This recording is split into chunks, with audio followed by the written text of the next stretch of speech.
chicken alamax, aba ay kayang-kaya nating gawin yan mga kaprensi. Ay ako naman po ay hindi nagayabang. Ay ako po baga ay nagamaganda laangani kahit hindi naman kagandahan.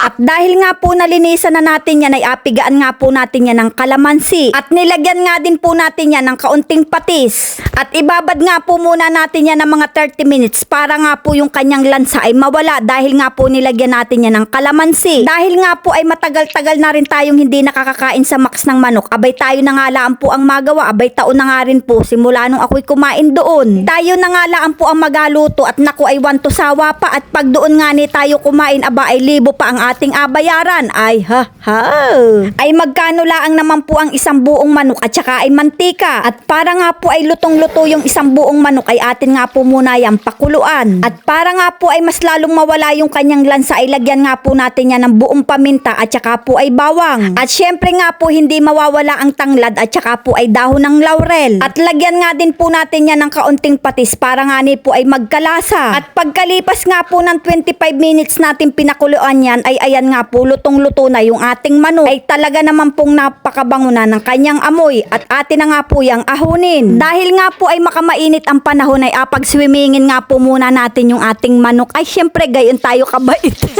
Ay kaya laan po ay sa mantika ay naku ay wala tayong magagawa at siya ay manok. Dahil nga ni po ang purpose niya sa mundo ay maging pagkain siya ng tao. Ay paano kaya mga kaprensi kung magkabaligtad tayo ang iprito ng mga manok at tayo ang pagkain ng manok? Ay siguro nga ni po ay pag tayo inaprito ay naku ay gakikilig yung ulo natin.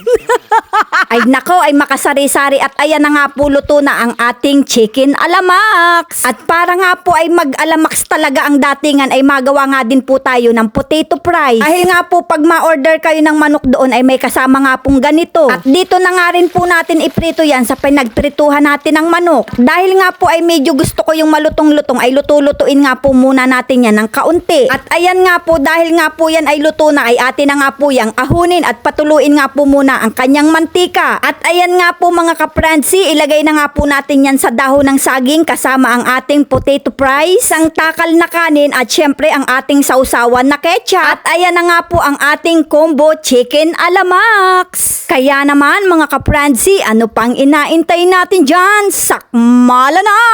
Nako mga kaprensi, at kahit nga po ay wala ng kanin ay pwedeng-pwede ari at makamasarap aring papakin. At maliban nga po sa ketchup ay pwede nga rin po ninyo itong isawsaw sa Mang Tomas. Ay grabe nga ni po mga kaprensi at talaga naman pong napakasarap at lutong-luto ang ilalim. Ay ikaw baga naman ang pakuluan tapos ay iprito sa maraming mantika ay pag hindi ka naman maging lutong-luto. At pag sa labas pa nga po tayo makain ito aba ay talaga naman pong medyo may pagkamahala na yung ganitong order. Ay hindi ko nga po muna inasama sa pagsakmala ng aking nanay dahil nga po ay medyo masilan siya pagdating ngayon sa pagkain. At dahil nga po kalalabas niya laang ng hospital dapat po ang mga ulam niya laang ay yung mga bulang lang. Yun po bagang asin at kalamansi laang ang panimpla para ay magkalasa. At bawal nga din po siya sa ganitong mga prito-pritong pagkain. Ay grabe nga po mga kaprensi at talaga naman pong napakasarap ay halos kalahati nga po ang aking naubos. Hanggang sa susunod na video mga kaprensi, maraming salamat!